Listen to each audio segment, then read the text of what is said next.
Hello, my name is Diana Beatty Duggar, and the following album is about my father, Edwin Marshall Beatty Jr. The purpose is to document his life and memories and stories about him. Hopefully, future generations will get a sense of my dad. In no way is this comprehensive of his whole life and only encompasses what I remember, others remember, documents, and photos that I have found. Enjoy! To visualize and understand when Ed was born, it's interesting to note the events of the time. World War I had ended in 1918. Wall Street crashed and the Great Depression began. Already the drought had begun, and it was the second year of the Dust Bowl that would continue all the way until 1940. Approximately 1 million, that's about 1 in 4 adults, were unemployed. The year is now 1932, and here is a snapshot of what was going on around the world. Al Capone was convicted of income tax evasion, while Amelia Earhart was the first woman to successfully complete a solo flight around the globe. It was an election year, and Roosevelt became president. Also, Polaroid was invented. In Germany, Hitler was maneuvering himself into power, while in Oklahoma, the first parking meter was being invented. Americans were suffering with starvation and disease. Shanty towns sprung up all across the nation. Someone kidnapped the Lindbergh baby, who was later found dead. The press was all over this whodunit story. People often turned to movies to escape. Big stars of the time were Spencer Tracy, Bette Davis, Jean Harlow, Bing Crosby, Marlene Dietrich, Joan Crawford, Clark Gable, and John Wayne. Notable births in 1932 were Little Richard, Johnny Cash, Patsy Cline, Jenny Craig, and, wait for it, my father, Edwin Marshall Beatty Jr.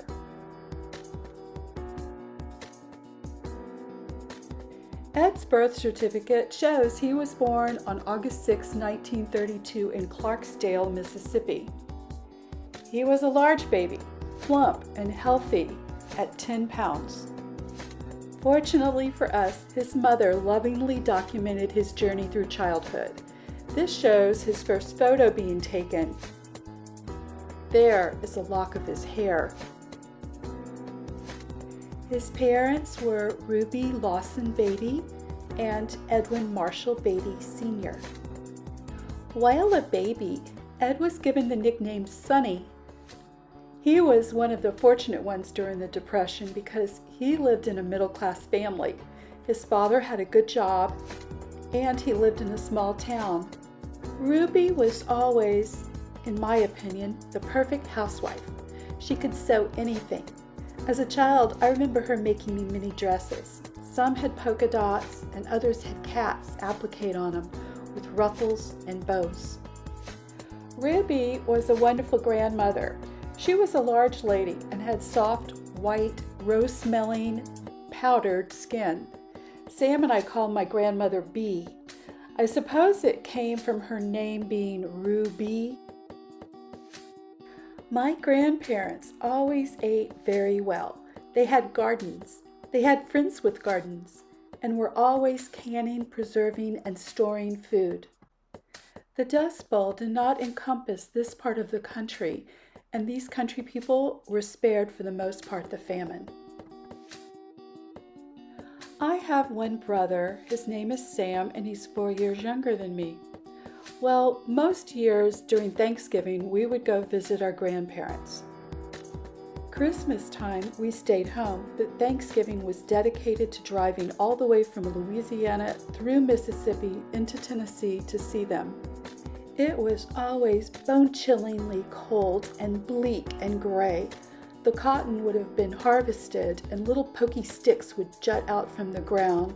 Escaped cotton matted down in the mud in between the sticks, and it looked like old snow. This is what we saw on our drive. After a long day's travel, we'd enter through their small kitchen and be greeted with the aroma of baked bread. We'd see the white coconut cake on the counter, next to the pecan pie, next to the peach cobbler, next to the chocolate brownies. On the stovetop was the corn casserole, green bean casserole, mounds of cooked bacon, a ham, and the turkey would be in the oven. There were green beans, butter beans, peas, black-eyed peas, and fried okra. In the fridge was a fruit-filled Jell-O in a mold and whipped cream ready to spoon out when needed. Also, there was this delicious dish called ambrosia. I fondly remember her making us pancakes that were as large as the plate and stacked tall. We would be served these on TV trays while sitting in their side-by-side lounge chairs watching a large, and I do mean large, TV about 7 feet in front of us in the den. Ruby took great pride in keeping a clean and modernly decorated home. Her guest bathroom had deep red wallpaper with a fuzzy toilet cover, and I thought it was so beautiful and elegant. Then, much to our delight, little yellow plastic ducks were brought out for us to play with when taking warm bubble baths in there. They had a 2-bedroom house, and the guest room had an exquisitely carved cherry wood bed with matching drawers. Then there was the formal living room with a snow-white couch and untouchable furnishings. We really were not encouraged to ever be in there. These 2 pictures are family favorites. They show little Sonny Beatty on the left at the bottom dressed up as a chicken for a class play. Ruby was a devout, judgmental, opinionated Baptist. Her social life seemed to revolve around the church and its many committees and meetings. There were hell-raising sermons, amens, and town and country gossip. In her later years, she'd stop going to church in person and start watching the televangelist on TV instead. She was known to send quite a bit of money to them, much to the chagrin of the family. She would also start praying out loud so all of us could hear her concerns. Edwin Beatty Sr., known to us as Papa, was a quiet man of few words. He married Ruby, his high school classmate, in 1928. He worked in the cottonseed oil business right out of high school until the end of his life.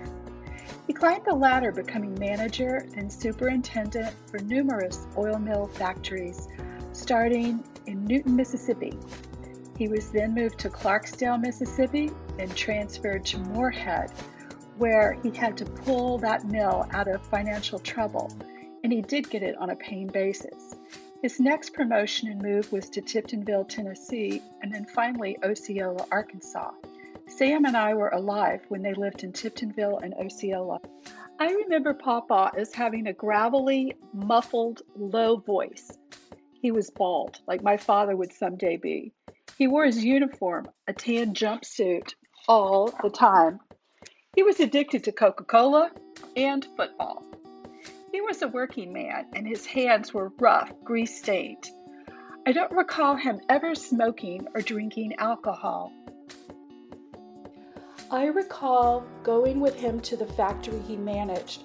It was a huge, dark, complicated set of structures with smokestacks, silos, and things. Tiny cotton seeds, once stripped of the cotton, were brought in by the truckloads. They were dumped into large vats, then crushed by machines to produce the oil that was then put into containers of their own and sold.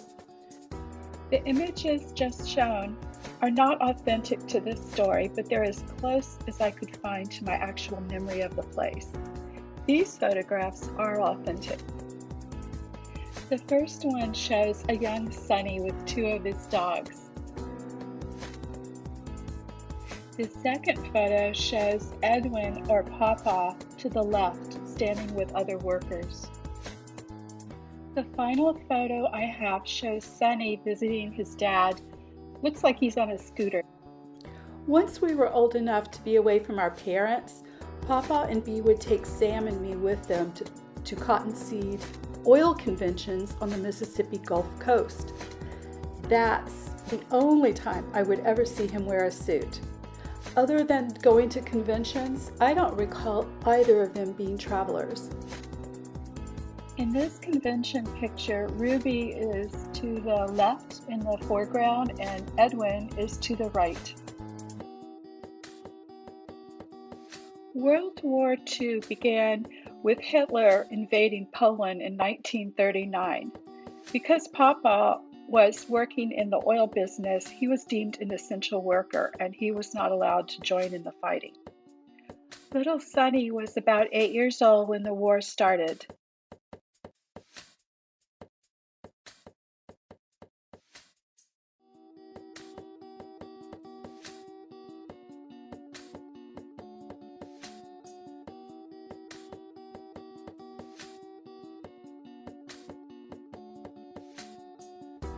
At the age of 10, Ed was in for a big surprise. A baby sister. Carol came along. As large as he was, she was a delicate, beautiful girl with ringlets. One of Ed's jobs was to take her for strolls around the neighborhood. According to Ed, he would run, pushing her carriage as fast as he could to get it over with. He hated this job. Although they were 10 years apart in age, they'd remained close friends throughout their lives. Ed was always physical and coordinated. He liked his toys. These photos show him with scooters, tricycles, bicycles, bigger bicycles, toy cars that got larger in size as he grew.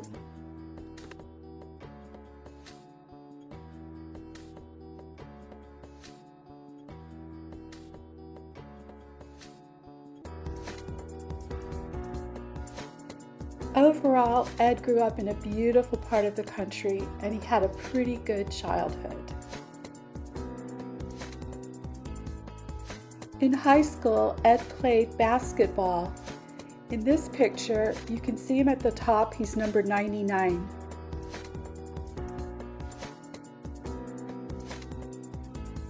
In the summers, Ed earned money by being a lifeguard at the lake. As you could see, Ed was getting to be a very large man, and he took pride in working out and taking care of himself. Football was such a main part of the Southern culture. Ed took to it, and he became very good at football. This article says Sonny Beatty, halfback of Tiptonville High School, has been awarded an athletic scholarship to Ole Miss. In addition to winning 4 letters in basketball and football, he is an American Legion baseballer and an honor student.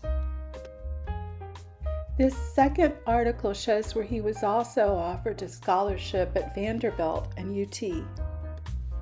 On May 12, 1950, Ed graduated Tiptonville High School. The college years. According to Ed, these were the best years of his life, and he made the most of it. First and foremost, there was football. This article shows the freshman lineup in a game against Arkansas. Ed's number 50 on the left. This was Hinds County Memorial News Stadium. It seated 18,000 fans this day for their grand opening during an Ole Miss versus Chattanooga game. Ole Miss won 39-6. This was Ole Miss's stadium. Culturally inappropriate today, back in the 1950s, Southern Confederate pride was strong. This shows the word Dixie formed on the field by the band, along with an enormous rebel flag. There are thousands in the stands.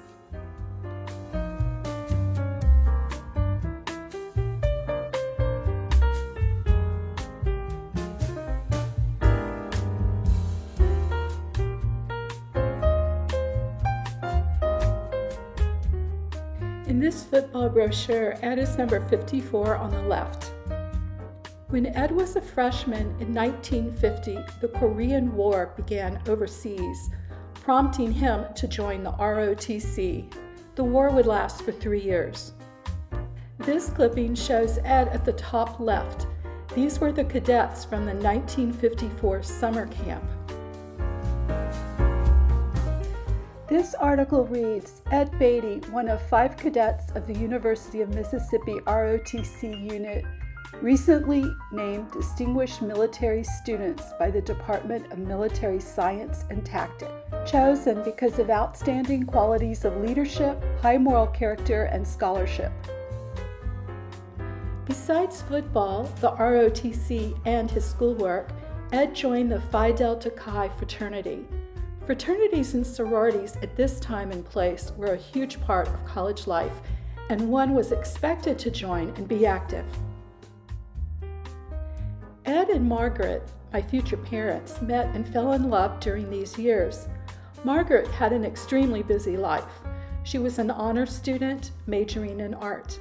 She would go on to be the president of the Phi Mu sorority, an artist, the May Queen, student council member, and Miss Ole Miss, while Ed would go on to be the captain of the football team, be an All-American, and play in the Sugar Bowl. As you can see from these slides, Ed and Margaret had a very active social life. They attended balls and dances. Most of them were with the fraternity or sorority or with the ROTC, and they made quite a beautiful couple.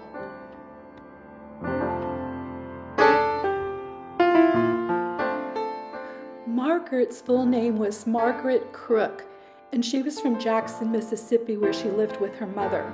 Mother never liked her name, Margaret. She felt it was such a harsh word. When I was with her in her later years, she changed her name to Maggie, and that suited her much better. Her father, Samuel Crook, had been residing for years in a military hospital along the Mississippi Gulf Coast. He had been injured in World War I and would later die there. He was 10 years older than her mother. I really like these next 2 photos. They show that Margaret wasn't the only beauty in Ed's life.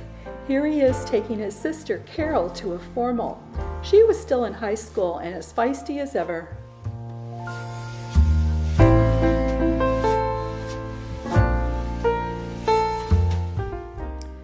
It all circles around to football.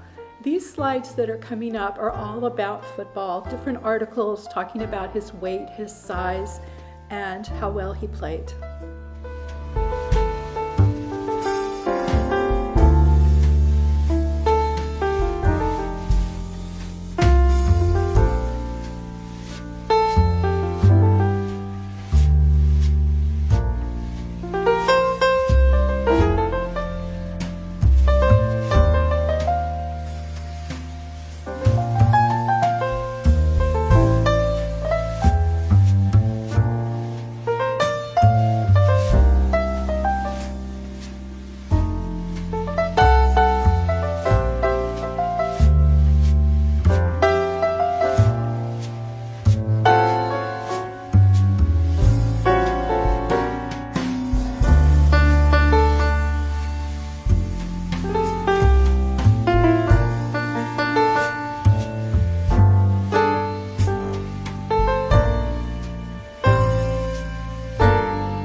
This article reads in part, Ed Beatty, 210-pound senior center of the Ole Miss Rebels, is ranked with the best pivot men in the South and is expected to make a serious bid for all SEC laurels in this season. Ed's now become a pretty big deal on campus because not only is he a football player, he's a very good one, and there's talk about him going pro.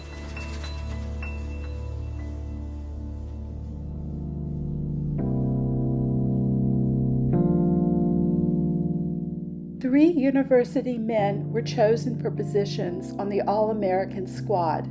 Ed was one of them. Some articles were being written about him being possibly the country's best linebacking senior. This article shows where he was majoring in pharmacy. Other articles I've read show he was majoring in engineering. I think he changed his mind a couple of times.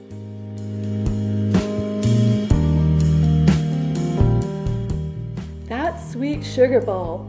New Orleans is proud of the Sugar Bowl Classic, and justly so, for it is one of the nation's top sports attractions, unsurpassed in team performance, civic enthusiasm, and color.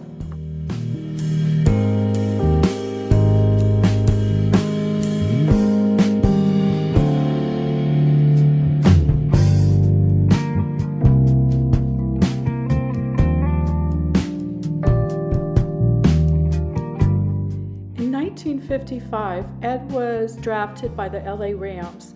Prior to this season, he returned to Ole Miss where he was an ROTC honor graduate. After graduation, he served 6 months on active duty as second lieutenant at Fort Sill, Oklahoma. After rejoining the LA Rams, he was traded to the San Francisco 49ers, where he played from 1954 to 1956. In 1957 to 1961, he played center for the Pittsburgh Steelers. He broke many records during his career and was listed in the Guinness Book of World Records for recovering the most fumbles in a single game. This article reads in part, "The Los Angeles Rams claim they have already signed 11 of their 23 top-rated draftees from college football, and they claim that Ed Beatty, the Tiptonville, Tennessee Husky, who played center for Ole Miss, would have been the first choice of Detroit or San Francisco had these pro league clubs had the chance."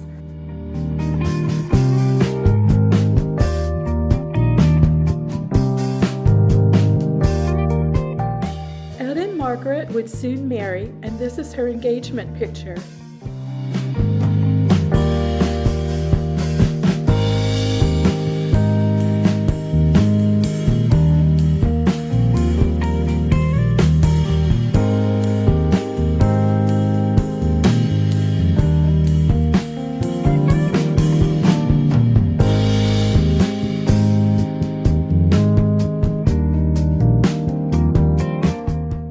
Fun fact, all his years in high school, college, and 7 years of playing professional football, he never broke a bone. When I was about a year and a half, just starting to walk, they put me in hard white shoes. Well, I kicked my dad in the toe, and that was his first broken bone.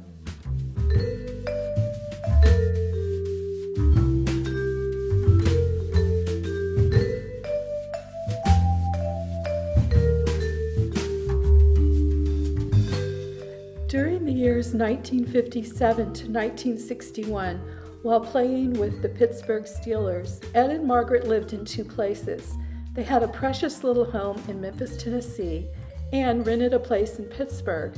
During football season, they lived in Pittsburgh, and off-season in Memphis. He attended the University of Tennessee School of Dentistry during the off-season and became a dentist in 1962. This is also when he retired from football.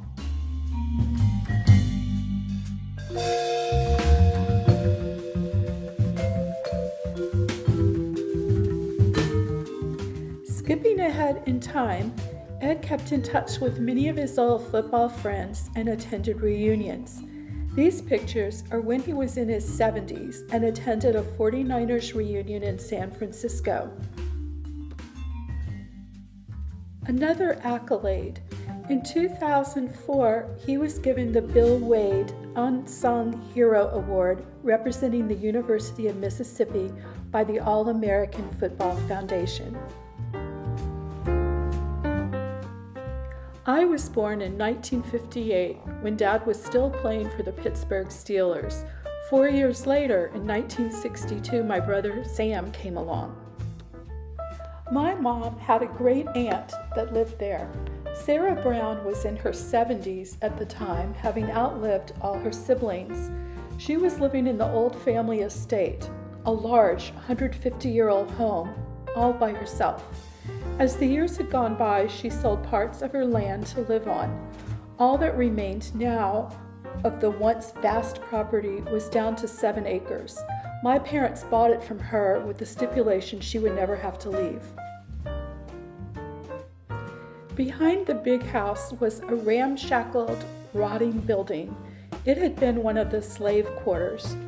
Ed and Margaret decided to renovate and add on to this structure for us to live in, not to displace Aunt Sarah. They kept it rustic and built a large deck high off the ground, going around 4 large pine trees to one side. This is where many parties were held. My formative years were spent here. There were pecan groves, too ancient to produce much, pear trees, azaleas, wisteria. We had a grape orchard, snake pond, lily pond with goldfish. There were open meadows. There were 200-year-old trees with moss hanging to the ground from branches we could walk up. Dad had beehives. We had a horse pasture with horses and a barn. Dad built us a stage so we could perform. The woods had vines we would pretend to be Tarzan and swing on. There was one swing that hung from the tallest limb of an oak tree and would swing so far out to the sky and over monkey grass below. The aromas and wildflowers would take my breath away. There were wild frogs, bunnies, turtles, and unfortunately snakes. Lightning bugs at night, and the stars were always bright. We had so many pets as well: dogs, cats, puppies, kittens. It was a glorious upbringing. The small town we lived in, Covington, was a sophisticated and cultivated community. It was across Lake Pontchartrain from New Orleans, and many people commuted across the lake to work. My parents had interesting, beautiful, sophisticated, and accomplished friends. The parties they attended and gave were elegant and wild. For Margaret, her life took an unexpected and tragic turn. She discovered a lump in her chest that was cancerous. She had a brutal mastectomy that saved her life but left her chest horribly disfigured.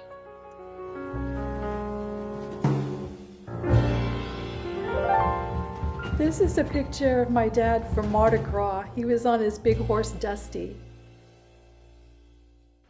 Ed belonged to one of the local Mardi Gras crews, and he would ride the floats and throw the beads to everyone. He did this for many, many years. The Mardi Gras also included a lot of beautiful balls, which he and my mom would attend.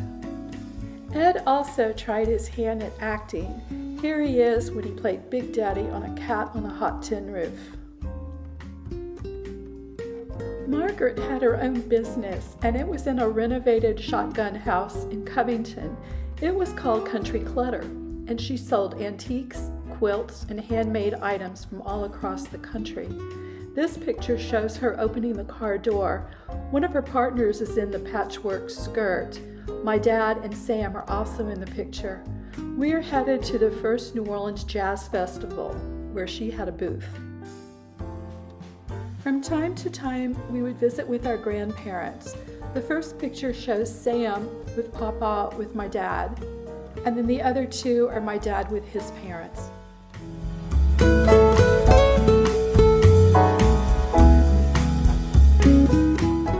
When I was a sophomore in high school, my idyllic childhood came to an abrupt end. The state of Louisiana decided to put a highway right through our front yard. Bulldozers came one day and flattened our land all the way up to the front door, bulldozing 13 of our ancient live oaks. The trauma and scars on our hearts were too much to bear. The small amount of money paid for the appropriation of our land was used to buy a farm miles away in the hilly country of Franklinton. You see, Ed decided he wanted to be a farmer. In my junior year, we were uprooted and moved to the farm. All the while, Ed continued to practice dentistry. We had a lovely farm. There were 265 acres of rolling hills, an open sky with few trees, a pond or two. Dad had herds of cows. We brought our horses, and on half the land he grew crops of soybeans, then wheat, then green beans. The farm required large tractors. We had 2 of them. We had a combine. We had a bush hog. Lots of other equipment. The farm ate money. One year we had a glorious crop of soybeans. Then in 1 week, nothing was left because the army worms came in and devoured them. Margaret and Ed started having marital troubles. and financial troubles. It was a bleak time, and I just wanted to graduate and leave. While I was away at college, my brother got married. It was to supposedly his best friend, and it was a very short-lived marriage, only lasting a few months. It was my freshman year in college when Mom and Dad decided to get a divorce. This proved to be a very long and extremely bitter one. Marriage number 2. My dad says in his own words, it was an extremely rough time, mentally, emotionally, and financially for him. His faith seemed to waver, but it was still there. There were times of depression that would come and go.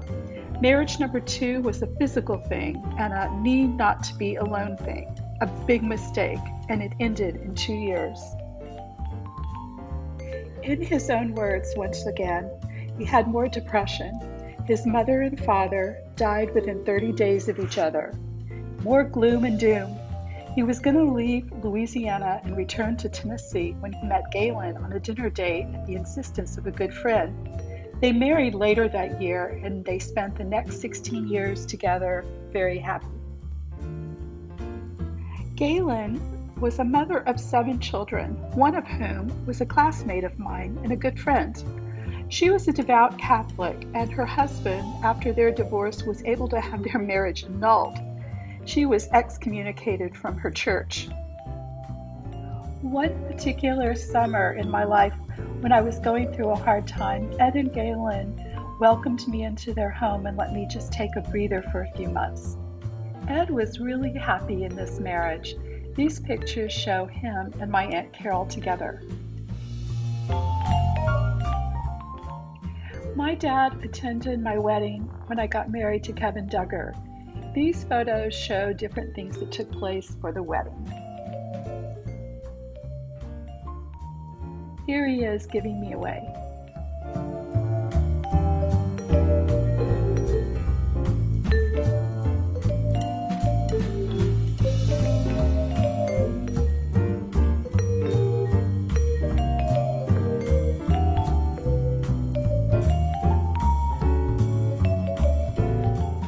Our father-daughter dance, and some pictures with him outside.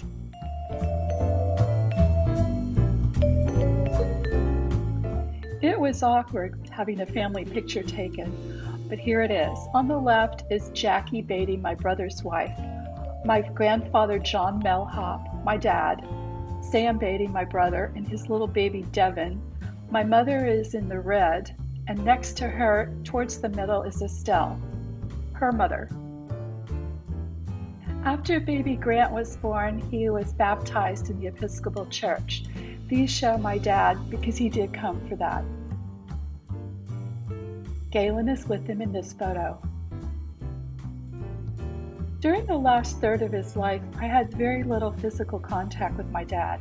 He was involved and very, very happy with his new family, and I likewise was with mine. Here he is with baby Devin on a swing at his house. This one is with baby Grant. Once again with Grant, whom he absolutely adored.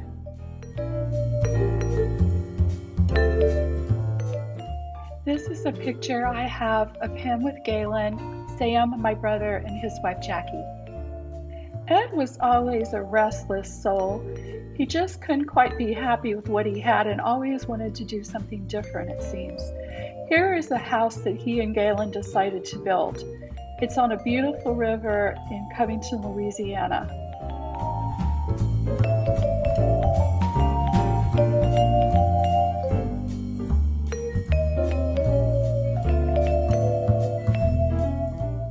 Like his mother, Ruby, Ed was a great cook. He loved food and he was skilled at the barbecue. He was skilled in the kitchen. He loved food and he really had a way of preparing it that made everybody super happy.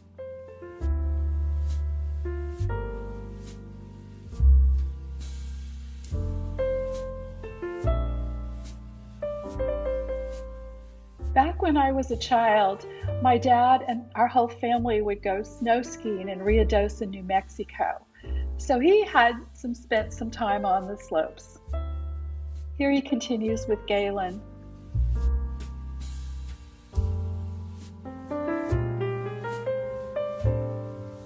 They say 3 times is a charm, and while I know he dearly was in love with my mother at one point, he and Galen made the best couple.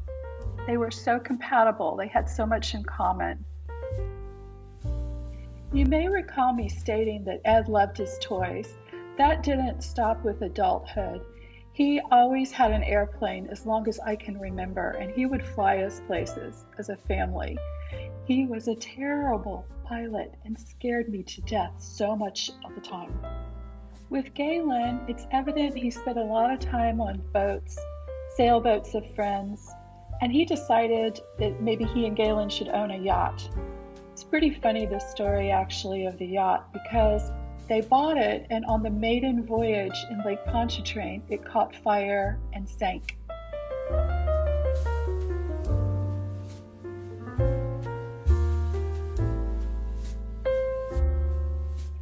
Thankfully, they were able to get off the boat safely, and neither of them were hurt. So I suppose after that, they turned into another direction and decided to get RVs.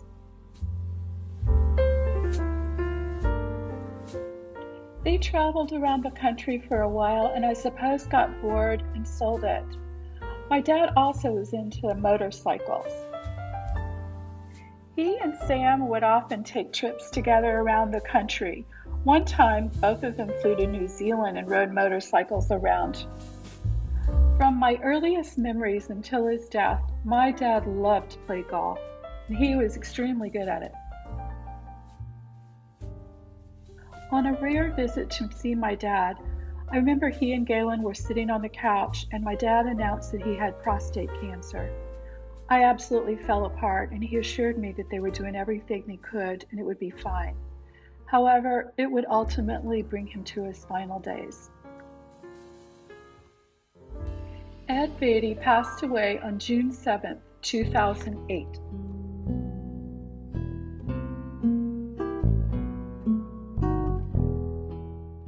At my dad's funeral, Galen's youngest son, Casey Ritchie, wrote and delivered the loveliest eulogy, which I will begin reading now. As I look through the church today, I see a lot of faces that I recognize and new faces I haven't met yet. I wish that it was under better circumstances for all of us to gather, but here we all are today to celebrate my stepfather's life, Ed Beatty. How delighted Ed would be to see each one of you. I know he'd be humbled that you've taken time from your busy schedule to be here today, and on behalf of my family, I'd like to thank you for your prayers and support. I know they will stead us well in the days to come. I first met Ed 22 years ago when I was 14 years old, when my mother, Galen, and Ed first started dating. Needless to say, I'd be lying to you if I said I was jumping for joy for anyone to be dating my mother. I didn't get to know him in the beginning because I was a stubborn, know-it-all teenager, and there was no way that a 6'3", 225-pound, ex-professional, number 1 draft NFL player was going to tell me otherwise, right? Old Doc had his hands full with me through my teenage years, but even though through it all, I wasn't blind to the fact that my mother, Galen, was happy. She was truly in love and happy, and that was all that mattered to me.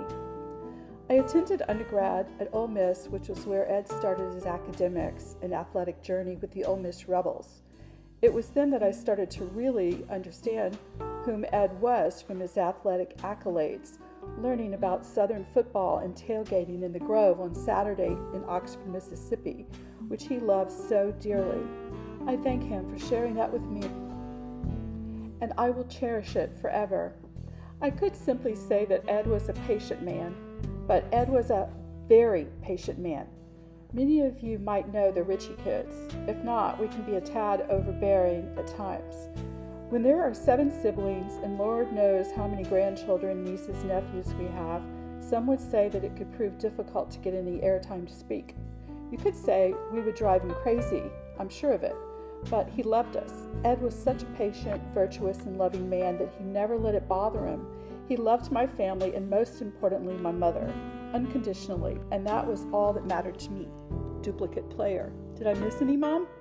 My fondest memories were watching these two play at home and watching Ed beat my mother in all those games, which some of you might not know.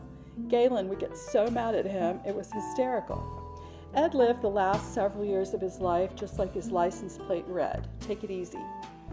From a game of golf with his Beauchene buddies, being active with the St. Michael's Church, to riding his motorcycle across the country, to a simple cigar on the back porch with Galen and his dog Molly.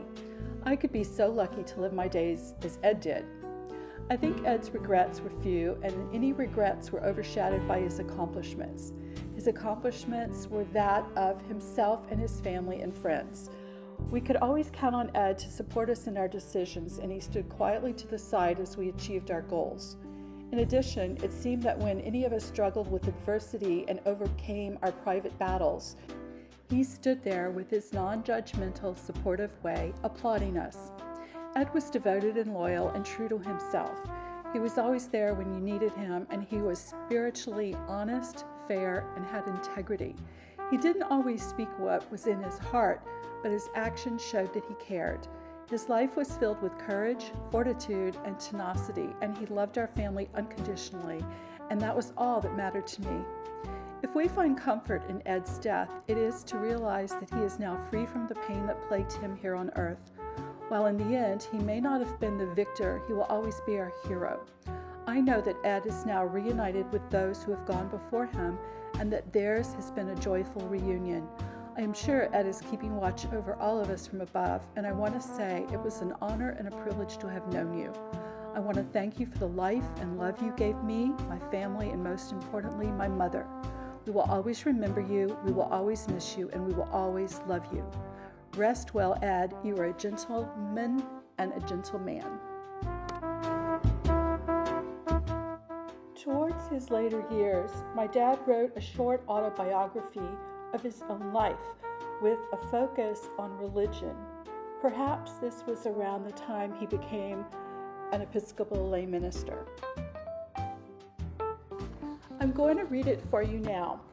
On April 6, 1932, I, Edwin Marshall Beatty, Jr., a pristine soul fresh from the gates of heaven, was delivered into this world in the loving arms of Edwin M. Beatty, Sr.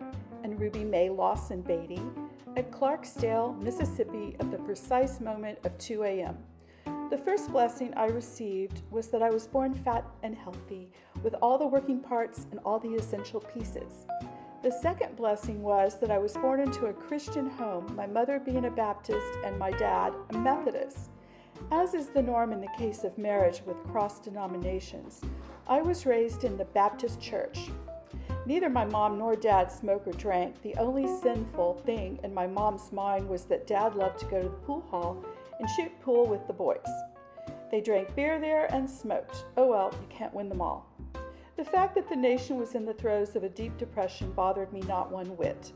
My father was a cottonseed oil mill superintendent and making the pricely sum of 50 cents an hour. My earliest recall was around the age of 3, which is confirmed by family pictures showing me with my mom and dad in the front yard of our house on School Street. Me in a little push car and mom and dad standing around a 1932 Ford car.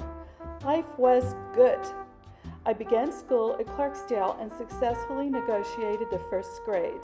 The next year, not caring nor understanding the family, moved to Moorhead, Mississippi, where my dad had been transferred to another oil mill in the Planters manufacturing chain. It was in this small town in the middle of the Mississippi Delta that an almost idyllic childhood really began. Here I began the second grade and fell in love with all my teachers throughout elementary school except for one, Ms. McDougall. She was not especially attractive, short and kind of stumpy, like a female gnome probably would be. I guess that it didn't help that World War II had begun in the middle of the school year, and even though I was a young age, it some way or the other had special implications for me. All of a sudden, there was the perilous thoughts that my dad might have to leave home and go fight in the army. Prior to the beginning of the war, we used to go by the National Guard Armory every Tuesday night to watch the National Guard boys practice their drilling and marching. All of a sudden, they weren't there anymore since they had been called into the service, and it seemed everybody we knew had sent off husbands, sons, nephews to begin training to go overseas. It was an ominous time in my life. Thankfully, my dad was declared exempt from service since he was classified as essential in the war effort. You see, the lint from the cottonseed was a necessary ingredient for making gunpowder, and the mill did produce many thousands of bales of lint every year. The Depression was just about over, but then rationing began. It was necessary to have food stamps and gasoline stamps, etc., to procure almost everything. We didn't suffer as much as people in the big cities because we had chickens, a big victory garden, and my dad raised some hogs in a pen at the mill, and we also had a cow milk. I guess it was in this period of time that I experienced my first real emotion of hate. My best friend's brother was shot down in a fighter in the South Pacific. It was a dark time for me, and I hated the Japanese, even at this young age. I began keeping a scrapbook on the war in the Pacific. The Bataan Corregidor death march and the atrocities made me so mad that I often cried. I was fearful, but in my own way, I was resentful that I was too young to go and fight. Thank goodness, about this time I was eligible to join the Boy Scouts of America under the Scoutmaster, Mr. Dick Lee, who was also principal at the school. Next to my dad, Mr. Lee had the most influence in my life, beyond any doubt. Under his tutelage and mentoring, we learned, discussed, and lived the 12 principles of the Scout Law, and to this day I live by them. He encouraged us, chastised, humored, and disciplined us every day. He was truly a great man. I miss him even unto this day. As far back as I can remember, I was taken to Sunday school every Sunday. We had a Sunday school book with pictures you cut out which depicted the lessons for that Sunday and pasted them next to the lessons. I remember the lessons being very vivid and most exciting. I was baptized when I was 9 or 10. I will always remember when Brother McGowan held my nose and dipped me beneath the water in front of the whole church. I knew what I was doing and of the age of consent and thought I was supposed to somehow feel different, but I didn't. However, the significance of it never left me. Vacation Bible school was always fun, and it was something I looked forward to every summer. The Methodist church was across the bayou from the Baptist church, so we always held a joint graduation every year. We would cross the bridge with the American and Christian flags in alternative areas to be with each other. I was so proud when I was the flag bearer one year. Brother McGowan had a son my age, and with a few other kids in our age group, he started a chapter of RAs, Royal Ambassadors. Along with Christian teachings, we had numerous Bible drills. This was fun, and I was pretty good at it. I have certainly lost a lot of my skills since then. It was a time of rubber gun wars and mud fights and camping out in the scout troop tents and working on merit badges. Life was good, except for the war. But like always, time marched on, and I was all of a sudden in the 8th grade. The war ended in the fall of that year with the dropping of the atomic bombs. I was truly glad to see that the Japanese got what they deserved, but my joy turned to sadness when I read the accounts of the destruction of life and the horrible injuries suffered by the survivors. Sometimes justice comes at a terrible price, and I guess it made me feel a little guilty. I still think about that a lot. The paternal side of my family was always quiet, almost to the point of being stoic, but strong and dependent. My dad was that way, along with his 6 brothers and sisters, so I figured it was only natural for some of it to rub off on me. When in the 7th grade, my dad took another job which required a move to Tiptonville, Tennessee. This was very disconcerting to me, and I very well refused to make the move with them before finishing the 8th grade and graduation. So somehow my mother persuaded the people at the junior college in Moorhead to let me live in the dormitory with the college guys and some who attended the high school. I really think she confused them into thinking I was in high school. At any rate, they moved to Tennessee and I was left on my own to finish the 8th grade. Didn't bother me one bit because I was in surroundings I had known for most of my life. The early part of my 15th year was really great, but for the most part uneventful. Got my first taste of football at that age. I was large for my age and seemingly a little more mature than my classmates, so it was well into the latter part of 8th grade that it was discovered by the administration that I was really in elementary school. Too late. The school year was almost over, so I was permitted to stay.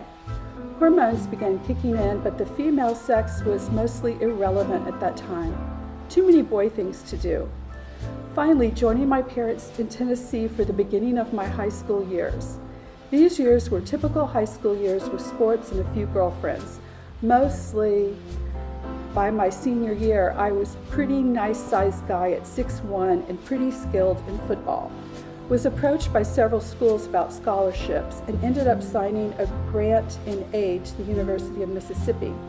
At that time, there wasn't much hoopla like there is today about scholarships. Signed the papers on the hood of a car, then went home and told Mom and Dad.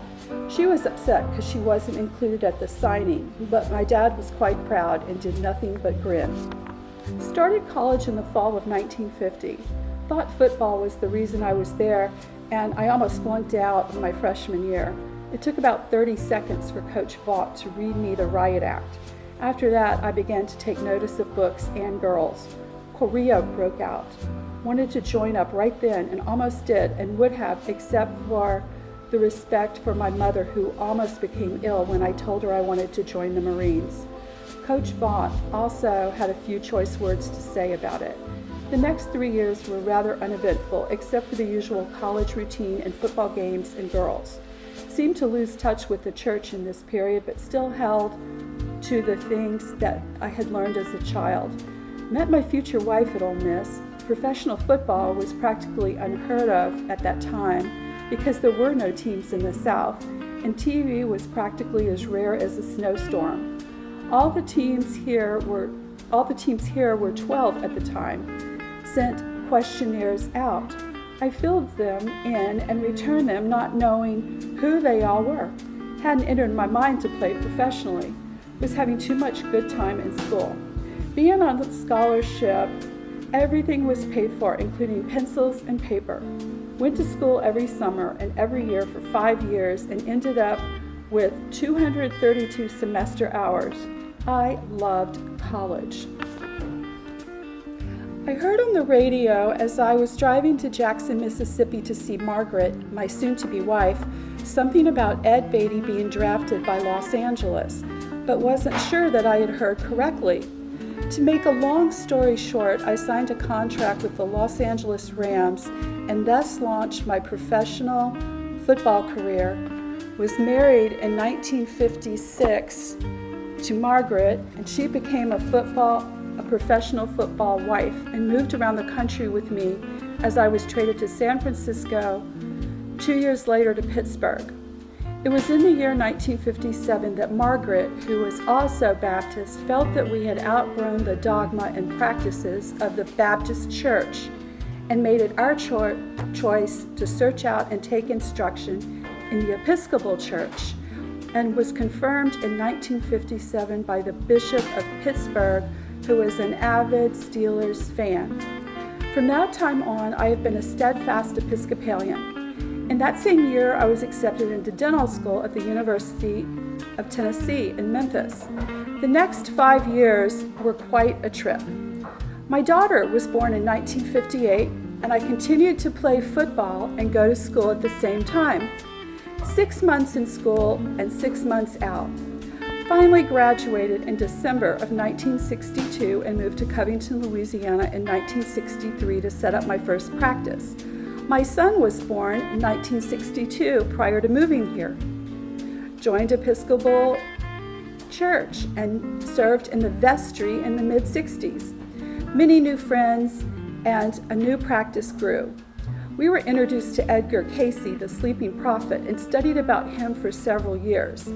Casey, to the astonishment of many people, was truly a Christian man and seemed to explain a few things that I have used in my life and has made me even a stronger Christian. I believe, however, much to my disappointment, Margaret seemed to sink heavily into his teaching and began substituting them for our Christian heritage. Not only because of this, there were other mitigating circumstances, we began to drift apart and sought different goals.